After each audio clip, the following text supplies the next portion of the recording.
आओ बच्चों, कहानी सुनते हैं। आज मैं तुम्हें महाभारत की दूसरी कहानी सुनाऊंगी। गंगा शांतनु को छोड़कर स्वर्ग में चली गईं। इससे शांतनु का जीवन नीरस सा हो गया। वे एकाकी जीवन बिताने लगे।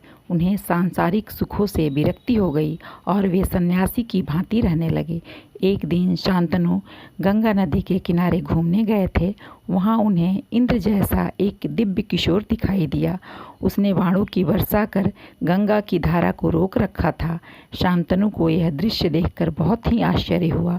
वे इस युवक को एकटक देखते रहे। तभी वहाँ गंगा ने प्रकट होकर शांतनु से कहा, राजन, यह आपका ही पुत्र देवव्रत है।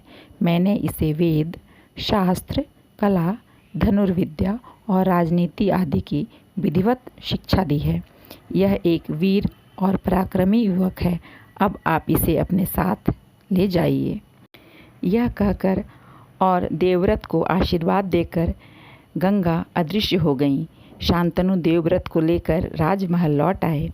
देवव्रत जैसे तेजस्वी पुत्र को पाकर राजा शांतनु बहुत प्रसन्न हुए। उन्होंने देवव्रत का युवराज के रूप में अभिषेक कर दिया। इस प्रकार देवव्रत हस्तिनापुर राज्य के सिंहासन का उत्तराधिकारी बना। एक बार शांतनु यमुना नदी के किनारे सैर करने गए थे। तभी अचानक कहीं से मधुर मधुर सुगंध आने लगी। शांतनु सुगंध की दिशा में आगे बढ़ने लगे। कुछ दूर जाने पर उन्हें एक सुंदर स्त्री दिखाई दी। यह सुगंध उस स्त्री के शरीर से ही आ रही थी। इस सुगंध से 1 योजन तक वातावरण सुगंधित हो रहा था। इस स्त्री को यह वरदान एक ऋषि ने दिया था, इसलिए उसे योजनगंधा कहा जाता था, लेकिन उसका वास्तविक नाम सत्यवती था। शांतनु ने सत्यवती से अपने साथ विवाह करने का निवेदन किया, लेकिन सत्यवती ने कहा, मैं एक मत्स्य कन्या हूँ, मेरा नाम सत्यवती है। आप मेरे पिताजी से बात कीजिए। यदि वे मान गए तो मैं आपसे विवाह करने के लिए तैयार हूँ। सत्यवती के पिता दासराज मछुआरों के मुखिया थे। वे बहुत ही चतुर और स्वार्थी थे। उन्होंने शांतनु से कहा, मैं केवल एक शर्त पर आपके साथ अपनी बेटी के विवाह की अनुमति दे सकता हूँ। मेरी बेटी से जो भी पुत्र पैदा होगा वही हस्तिनापुर के राज्य के सिंहासन का अधिकारी होगा। परंतु शांतनु देवव्रत को पहले ही हस्तिनापुर का युवराज घोषित कर चुके थे। वे सत्यवती से विवाह करके देवव्रत के प्रति अन्याय नहीं करना चाहते थे। अतः वे निराश होकर हस्तिनापुर लौट आए। लेकिन सत्यवती से मिलने के पश्चात शांतनु उदास रहने लगे। यह देखकर देवव्रत बहुत ही चिंतित हुए।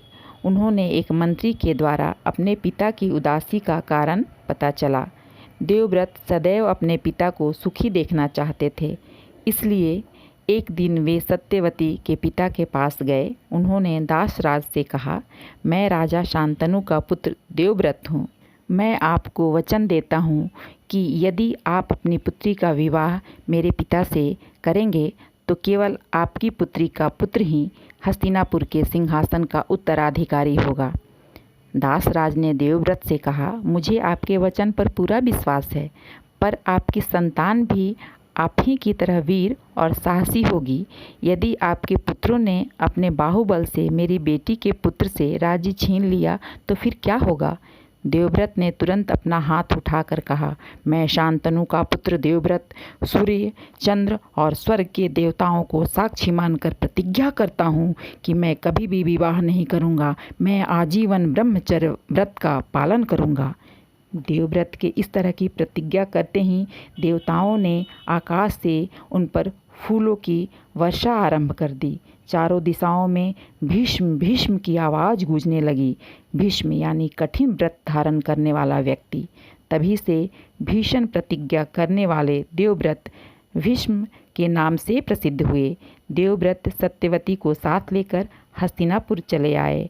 शांतनु भीष्म की प्रतिज्ञा से बहुत ही प्रसन्न हुए। उन्होंने भीष्म को इच्छा मृत्यु का वरदान दे दिया।